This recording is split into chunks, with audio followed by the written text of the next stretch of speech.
This is a review of what we read today in Heart of Darkness in 11 Honors Literature. And we started on page 75 and we read to page 83. And we answered the questions number 12 through 17. And so I thought I would review that with you now as the video for today. On page 75, the last thing we looked at was question number 11, and we learned that, Marlowe learns that Kurtz was an artist among many things that he is talented at, and the picture was a picture of a woman draped and blindfolded carrying a lighted torch.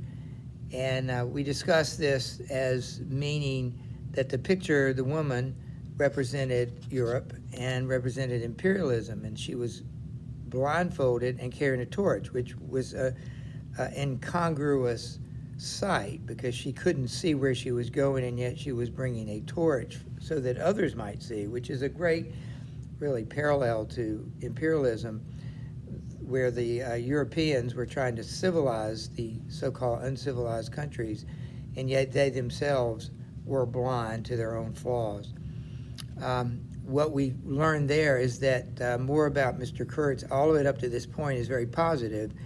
He learns from one of the agents there at the central station as Marlowe is trying to get his steamboat fixed. He has a conversation with one of the agents, and the conversation turns to Mr. Kurtz, and words like he is a prodigy, an emissary of pity, science, progress. He began to declaim suddenly for the guidance of the cause entrusted to us by Europe, and higher intelligence, special being. These are the terms that he uses to describe. All these are positive terms about Kurtz and reflect the Kipling poem, The White Man's Burden, which was the belief that these people were there, the Europeans were there to civilize the Africans, when we know, in fact, that wasn't, for most Europeans, that wasn't the main reason they were there. We'll move on to question number 14, where he talks about, that is, on page 77, or actually page 77, yes. What does Marlowe mean when he wonders if they can handle this big, dumb, deaf thing where the darkness was, where Kurtz was? And what he means is that the darkness is a tangible thing which is bigger than they are, and he wonders if they can handle it. He's beginning to see that Africa does change people. That's page 77. And then we find out at the bottom of page 78 that, again, we hear another comment about Kurtz being a universal genius. But we learn that what Marlowe was missing, what he needed, was rivets. He talks on page 79 about the fact that 200 miles east, or that is west, near the coast, there were plenty of rivets. They were where they weren't needed. Where they're needed, there weren't any. And this is another example of the waste and inefficiency of imperialism. And I thought it was fascinating, the remark on page 79 where Marlowe said, I said I could see that very well, but what I wanted was a certain quantity of rivets. And rivets were what Mr. Kurtz wanted if he had only known it. It's really profound because we learned that Mr. Kurtz has all these skills and gifts and talents and intelligence, but we learn later that, of course, we know he's after ivory. Ivory is a decoration and people have to be killed, have to be subjugated, animals have to die in order to get ivory. Rivets build things, they make things, they don't cause problems, they actually solve problems, and they fix things that are broken, and they build. So this is another example of the waste and so he's waiting for rivets. On page 80, he talks about work, and at the top of the page, on page 80, he said, no, I don't like work. I'd rather laze about and think of all the fine things that can be done.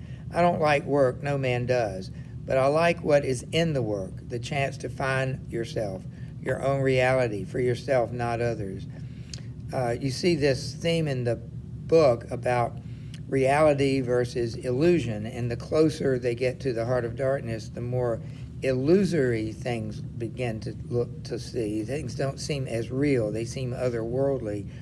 And every time Marlowe is around people, or in one case he finds a book, in this case he's talking about rivets, he sees things that are useful. He longs for the useful, the practical, on the one hand, versus the illusory and really damaging or dangerous, on the other hand, of darkness.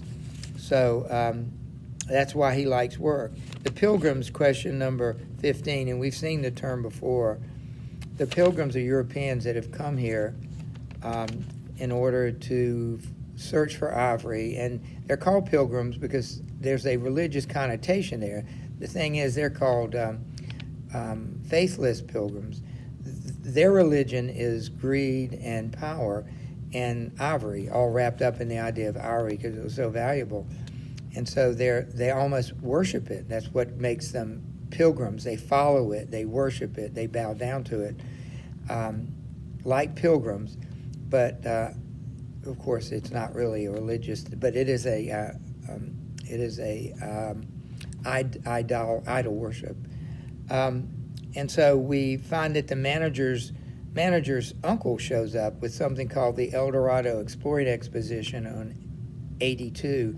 And these are groups of people that have come into the jungle for one purpose, and that is to exploit it. These are Europeans.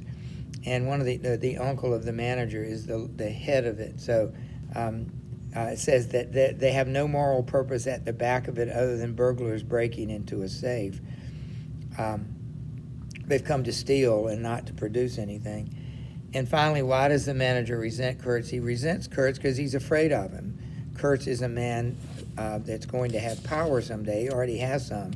And the manager will work for him someday. Plus, he might lose his job for him.